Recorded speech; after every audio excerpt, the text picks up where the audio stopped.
નમસ્કાર દોસ્તો, આપ સૌનું હાર્દિક સ્વાગત છે ધ ઓલ્ડ ઇઝ ગોલ્ડ પ્રોગ્રામમાં. અને આ પ્રોગ્રામમાં આજે આપણે વાત કરવાના છીએ ધ ગ્રેટ શોમેન રાજ કપૂરની.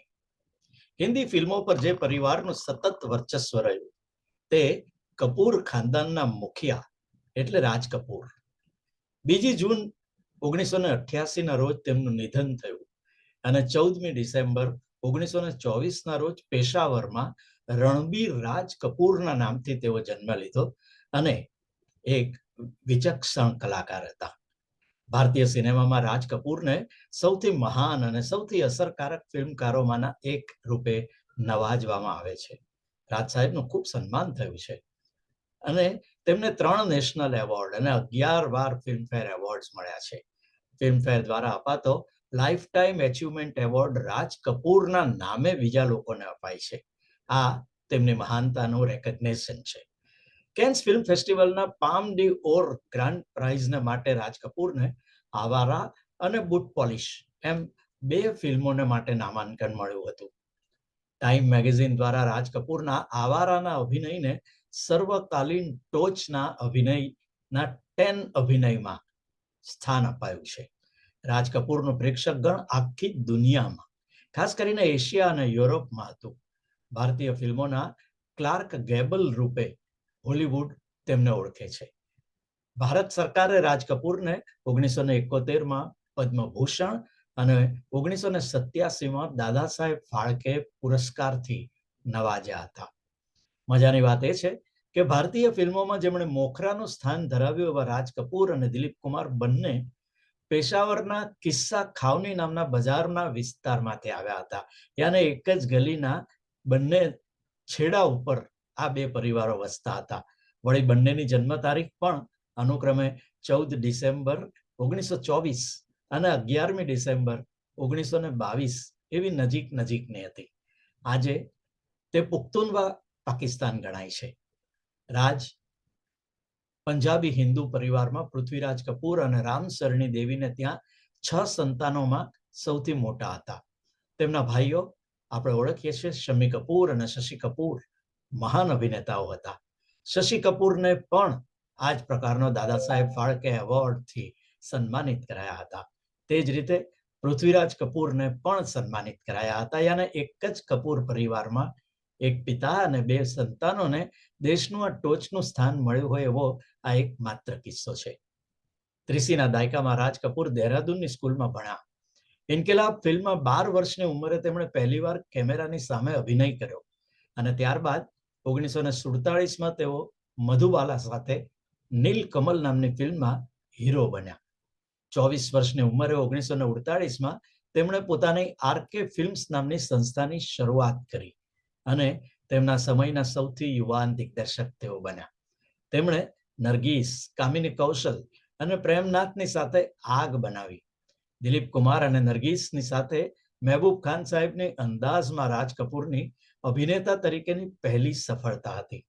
નિર્માતા નિર્દેશક અભિનેતા રૂપે તેમને પહેલી સફળતા મળી એમની ફિલ્મ બરસાતમાં, જેમાં તેમણે મહાન સંગીતકાર શંકર અને જયકિશન તથા મહાન ગીતકારો શૈલેન્દ્ર અને હસરત જયપુરીને પહેલી જ વાર તક આપી હતી. રાજ કપૂરે પછી સફળ ફિલ્મોની હારમાળા સર્જી નાખી. આવારા, શ્રી 420, જાગતે રહો એમણે બનાવી. તેમના સમયના સાથી એવા રઘુ કર્માકર એક લાંબા સમયના ફોટોગ્રાફર તરીકે એમની સાથે રહ્યા. તેમણે જીસ દેશ મેં ગંગા બહેતી એનું દિગ્દર્શન સોંપ્યું. શ્રેષ્ઠ ફિલ્મનો ફિલ્મફેર એવોર્ડ જીત્યો. આ સમયની ફિલ્મો દ્વારા રાજ કપૂરે ચાર્લી ચેપ્લિનની ધ ટ્રેમ્પની ઇમેજ ઊભી કરી હતી. પોતાના નિર્માણ ગૃહની બહારની રાજ કપૂરની અભિનેતા રૂપે નોંધપાત્ર ફિલ્મો રહી હતી ચોરી ચોરી, અનાડી, છલિયા, દિલ હી તો હૈ. સમાજના પ્રશ્નોની રજૂઆત તેમણે બૂટ પોલિશ અને અબ દિલ્હી દૂર નહીં જેવી ફિલ્મો દ્વારા કરી. 1964માં રાજ કપૂરે રાજેન્દ્ર કુમાર અને વૈજયંતી માલાની સાથે સંગમ બનાવી, જે તેમની પહેલી રંગીન ફિલ્મ હતી. નાયક તરીકે આ તેમની છેલ્લી મોટી સફળતા હતી અને ત્યારબાદ રાજશ્રી, સાયરા બાનુ અને હેમા માલિની જેવી યુવાન અભિનેત્રીઓ સાથે તેમણે અરાઉન્ડ ધ વર્લ્ડ, દીવાના અને સપનો કા સોદાગર જેવી નિષ્ફળ ફિલ્મો પણ અભિનય કર્યો. અંતે 6 વર્ષની જહેમતે તેમણે સૌથી મહત્વાકાંક્ષી ફિલ્મ મેરા નામ જોકર બનાવી.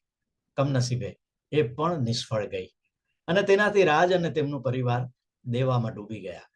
પછી એમણે મોટા દીકરા રણધીર કપૂરને કલ આજર કલમાં અને નાના દીકરા ઋષિ કપૂરને બોબીમાં રજૂ કર્યા. ઋષિ અને ડિમ્પલની બોબી જબ્બર સફળ થઈ.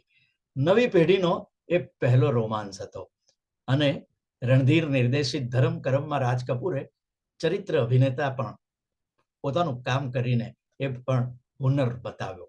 70 અને 80ના દાયકામાં રાજ નિર્દેશિત સત્યમ શિવમ સુંદરમ, પ્રેમ રોગ અને રામ તેરી ગંગા મહેલી આવી.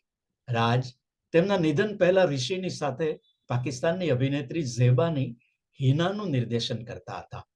તેઓ અસ્થમાથી પીડાતા હતા. માત્ર 63 વર્ષની વયે દાદા સાહેબ ફાળકે એવોર્ડ લેવા જતા રાજ કપૂર ફસડાઈ પડ્યા અને દિલ્હીની એમ્સ હોસ્પિટલમાં 1 મહિના બાદ 2 જૂન 1988ના રોજ શોમેનના જીવનનો પડદો પડી ગયો. આજે નવી પેઢી રાજ કપૂરના ગીતોથી વાકેફ થાય તે માટે રાજ કપૂર કે ગીતની સ્પર્ધાઓ કરતા હોઈએ છીએ. એમણે આપેલા મહાન સંગીતકાર શંકર જયકિશન, ગીતકાર શૈલેન્દ્ર અને હસરતે હિન્દી ફિલ્મોમાં જે આપ્યું છે તે બેનમૂન છે. રાજ કપૂરે એમની ફિલ્મો દ્વારા અને વ્યક્તિગત રીતે તેઓ જ્યારે સુરતમાં આવ્યા, સુરત મહાનગરપાલિકા દ્વારા જ્યારે સંજીવ કુમારનું સન્માન જાહેર કરાયું, ત્યારે જાહેર સન્માન કરવાના માટે ખુદ રાજ કપૂર સુરતના રંગૂપવનમાં આવ્યા હતા. એ ક્ષણો બધી જ અમારી નજરની સમક્ષ છે. રાજ સાહેબને મળવાનું પણ થયું. એક ફિલોસોફરની કક્ષાના આ કલાકાર હતા. કેટલા ગીતો રાજ સાહેબના યાદ કરીએ. સેંકડો એવા ગીતો છે જે આજે પણ અમે રંગમંચ ઉપર રજૂ થઈએ છીએ, અમે જાતે લોકોને ગાતા જોઈએ છીએ, નવી પેઢીને ગાતા જોઈએ છીએ, ત્યારે થાય છે કે રાજ કપૂર હંમેશા ભારતના જે લોકો સંગીતને માણે છે, ફિલોસોફીને માણે છે, ફિલ્મને માણે છે, એના માટે કદી એ અપ્રસ્તુત થવાના નથી. થોડાક ગીતો યાદ કરીએ તો આગમાં રાજ સાહેબ ગાતા હતા જિંદા હું ઇસ તરહ કે ગમે, તો બરસાતમાં ગાતા હતા છોડ ગયે બાલમ. દાસ્તાનમાં તેઓ નૌશાદ સાહેબના સંગીતમાં વેસ્ટર્ન સ્ટાઇલમાં ગાતા હતા તરરી તરરી તરરી. તો બાવરે નયનમાં તેઓ ગાતા હતા કયાલો મેં કિસી કે. આવારા કદી ભૂલી ન શકાય તેવી સફળતાવાળી ફિલ્મ હતી. જરા કલ્પના કરો કે જ્યારે ફિલ્મના ટિકિટનો દર 2 આના હતો ત્યારે આવારાએ 1 કરોડ રૂપિયાનું કલેક્શન કર્યું હતું. રાજ સાહેબ ગાતા હતા આવારા હું, અને ખરેખર આવારા બહુ મોટા માણસ બની ગયા હતા. આમાં તેઓ ગાતા હતા આજા રે અબ મેરા દિલ પુકાર. તો શ્રી 420માં દિલ કા હાલ સુને દિલ વાલા, સીધી સી બાત ન મિર્ચી મસાલા. ખરેખર એમની ફિલ્મોમાં પણ આ જ વાત આવતી હતી.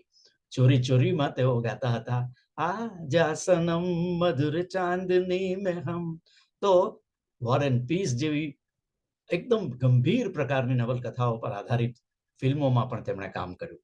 ફિર સુબહ હોગીમાં તેઓ ગાતા હતા વો સુબહ કભી તો આએગી. આશિકમાં પદ્મિની સાથે અદ્ભુત નૃત્ય ગીતોમાં તેઓ ગાતા હતા ઓ શમા મુझे ફૂંક દે. દિલ હી તો હૈ માં રોશન સાહેબના સંગીતમાં તેમણે જે ગાયું તે કદી ભૂલી ન શકાય તેવું વાગ્યું. શીર્ષક ગીત હતું तुम अगर मुझको न चाहो तो कोई बात नहीं. તો એ જ ફિલ્મમાં મન્નાડે સાહેબ ગાતા હતા, રાજ કપૂર પડદા ઉપર હતા લાગા ચુનરી में दाग છુપાઉં कैसे. તો તીસરી કસમ એમના મિત્ર શૈલેન્દ્ર, એમના ગીતકાર જેને કવિરાજ કહેતા હતા, તેમણે બનાવેલી ફિલ્મ હતી ને હિન્દીના મહાન લેખક ફણીશ્વરનાથ રેણુની એ નવલકથા હતી અને તેમાં શંકર જયકિશને કમાલ કરી હતી. સજન રે ઝૂઠ મત બોલો ખુદા કે પાસ જાના હૈ. એ જ તીસરી કસમમાં રાજ સાહેબ ગાતા હતા સજનવા બેરી હો ગયે હમાર. સંગમનું દોસ્ત દોસ્ત ના રહા કદી જૂનું થતું નથી, પેઢીઓ બદલાય છે, પણ આ ગીતની સફળતા અકબંધ છે. તે જ રીતે મેરા નામ જોકરમાં તેઓ ગાતા હતા, જાને કહા ગયે વો દિન. મેરા નામ જોકરની એક રચના અમે અમારા અનેક કાર્યક્રમોની શરૂઆતમાં પણ ગાઈએ છીએ અને અંતમાં આખા શ્રોતાગણને, આખા પ્રેક્ષક ગણને ઉભા કરીને ગવડાવીએ છીએ, જે કહે છે, જીના યહાં મરના યહાં ઇસકે સિવા જાના કહા. તો દોસ્તો, આ વાત થઈ આપણા સદીના મહાન કલાકાર રાજ કપૂરની. તેઓ હંમેશા યાદ કરાશે તેમની મહાન ફિલ્મોથી, તેમના મહાન ગીતોથી અને તેમની અનેક પ્રકારની મહાનતાથી. ઓલ્ડ ઇઝ ગોલ્ડમાં દોસ્તો આજે આપણે વાત કરી મહાન રાજ કપૂરની. આપના મિત્ર નરેશ કાપડિયાને રજા આપો. આ પ્રકારના અનેક કલાકારો, સાહિત્ય, ગુજરાતી સાહિત્ય, વાર્તાઓ અને બાળકો માટેની વાર્તાઓ, આ બધા જ પ્રકારના કાર્યક્રમો આપ અમારી ચેનલ પર માણી શકો. માટે કૃપયા અમારી સાથે રહેજો, સબસ્ક્રાઇબ કરજો, લાઈક કરજો. નમસ્કાર.